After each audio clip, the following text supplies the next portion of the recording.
Hi guys, good day. I'm here with Daniel, representative for Mr. International Philippines Oriental Mindoro. Daniel, how are you today? Hello guys. Okay naman ako, masaya ako actually. Kakatapos lang ng namin, indoor interview. Mm-hmm. So, how was it? Mabilis lang pero kailangan maging mindful ka sa sagot mo kasi gusto nila yung straightforward eh. So, ayun, wala nang time para magpabulaklak ng sinabi pero ginawa ko yung best ko. Ayun. Alin doon yung pinaka nahirapan kang sagutin na question? Yung siguro yung yung mga kung ano yung challenges na face ko yung recently medyo nahirapan kasi ako since first national pageant nga hindi ako nahirapan mag-asikaso sa fans lalo na sa support system ganun. Pero ngayon okay naman, nagawa lahat ng paraan sa awa ng Diyos. How about talking to your preparations? Alin ka doon na nahirapan? Pinaka-preparation ko lang is talagang yung well-being ko. Dapat okay ako before mag-coronation, ganun. Hindi na ako nag-focus sa iba kasi kapag may value ka naman, alam mo kung sino ka sa sarili mo, hindi mo naman kailangan ulit-ulitin yung mga bagay na sasabihin mo. Ay, some of the pageant fans are saying na you are one of the dark horses dito sa MIPH 2025. How do you feel about it? Ah, okay lang po. Kasi hindi ko siya actually feel kasi hindi ko nga alam actually kung ano pa yung kung paano nila tinitingnan yung mga topics. So ayun. Thankful, flattered na ganun. First time mong sumali pero nag-expect sila sa'yo ng ganun. And syempre, trending ka sa social media, especially the swimwear, Totoo photo ba? shoots ng Oo. pageant trend. Mm-mm. I know that you've seen that. Yes So po. there are more positive comments Yes po. on that photo. So ano yung So, reaction mo? sobrang saya kasi ginagawa ko yung best ko para magmukhang ganun, mag-workout, disiplina sa pagkain.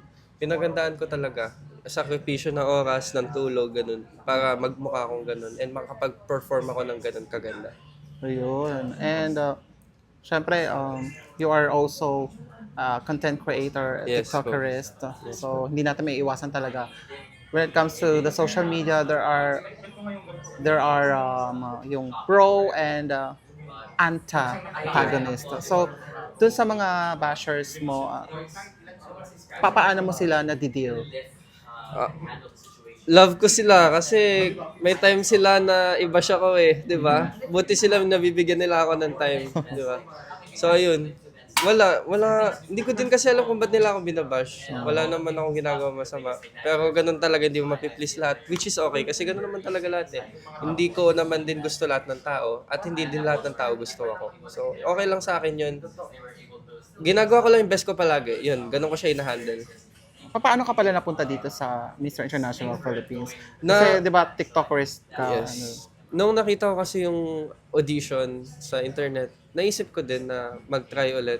Kasi hindi never pa ako nakapag-national pageant and parang magpuput ng value sa akin as a man, as a person, yung gantong pageant. ano yung pinaka natutunan mo sa pag-join sa Mr. International Philippines? Yung tiyaga, yung talagang literal na tiyaga. Yung araw-araw, minuto kailangan may tiyaga at pasensya ka. Hindi lang sa umaga hanggang gabi dapat may tiyaga at pasensya ka para maging okay yung performance mo sa lahat ng bagay. And the advocacy of Mr. International Philippines is inspiring next generation. So, if given a chance to win the title, how will you use it?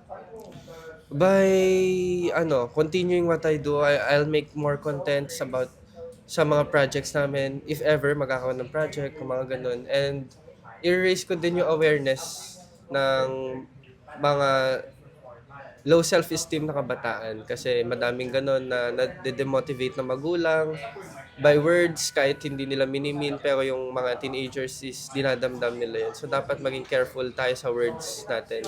Kahit sa mahal natin sa buhay, kahit gaano natin sila ka-close, wag natin silang bibiruin ng masama. Or depende naman sa mood nila, tignan natin. There are seven crowns of Mr. International Philippines, if I'm not mistaken.